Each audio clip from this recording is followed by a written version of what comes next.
Mummification, preparing for eternity. The word mummification often conjures images of ancient Egyptians desperately trying to cheat death, seeking literal resurrection in some distant future.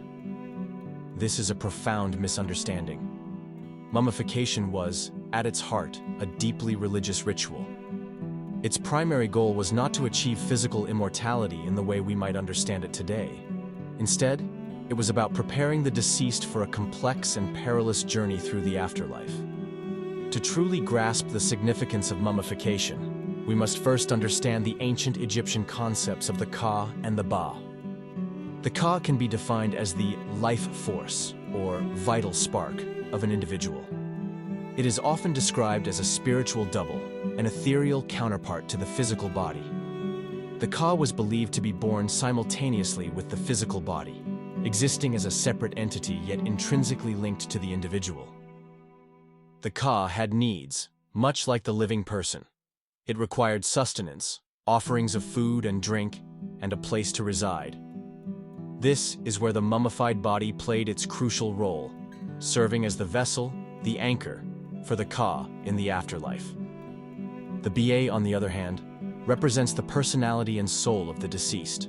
It is often depicted as a bird with a human head, symbolizing its ability to move freely between the realms. Unlike the Ka, which remained closely tied to the body, the Ba could travel between the world of the living and the realm of the dead. However, the Ba needed to return to the body each night. This nightly reunion was essential for the continued existence of the deceased in the afterlife. Without a preserved body, the Ba would be lost, and the individual would cease to exist. The mummification process itself was far more than a simple act of preservation. It was a meticulous and deeply ritualistic transformation. Each step was imbued with religious significance, designed to purify and prepare the body for its eternal journey. The removal of internal organs, for example, was not merely a practical measure to prevent decay. It was a symbolic act of purification, removing elements deemed impure or unnecessary for the afterlife. The heart, however, was often left in place. The heart was considered the seat of intelligence, emotion, and memory. It would be needed in the afterlife for the final judgment. The removed organs were carefully preserved separately in canopic jars. Each jar was dedicated to and guarded by one of the four sons of Horus, deities who offered protection to the deceased. The entire process can be seen as mirroring the myth of Osiris, the god of the afterlife, who was dismembered by his brother Seth and later resurrected by his wife Isis. This symbolic dismemberment and reassembly was a powerful metaphor for the transformation the deceased would undergo in preparation for eternal life.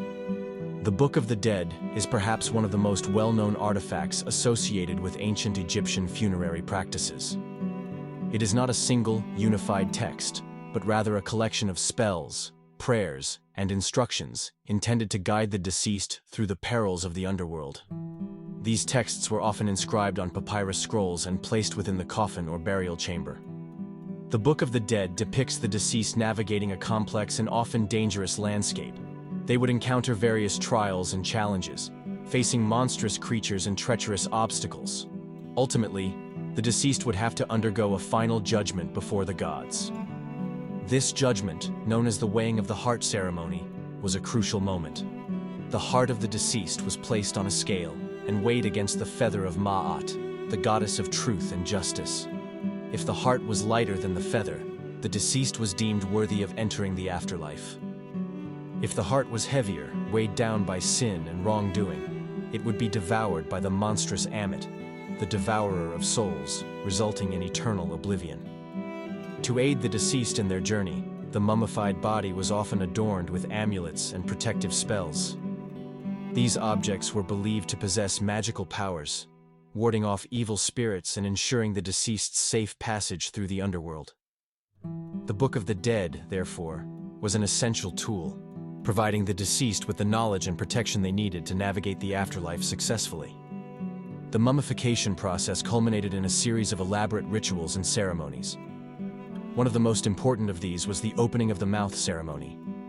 This ritual was designed to symbolically restore the senses of the deceased, allowing them to see, hear, speak, and eat in the afterlife. Priests would use various tools to touch the mouth, eyes, nose, and ears of the mummy, invoking spells and prayers to awaken the senses. The goal was to enable the Ka and Ba to fully interact with the body once again, allowing the deceased to participate in the eternal life that awaited them. The entire process of mummification, therefore, was not simply about preserving the body. It was about transforming it into a sacred vessel, a conduit for the spirit, and a bridge between the world of the living and the realm of the dead. It was about providing a home for the Ka, a point of return for the Ba, and a means for the deceased to continue their existence in the afterlife. In conclusion, mummification was far more than a crude attempt at physical preservation. It was a deeply religious act, imbued with profound spiritual significance. It was a complex and multifaceted process designed to prepare the deceased for an eternal journey. It reflects the ancient Egyptians' unwavering belief in the afterlife.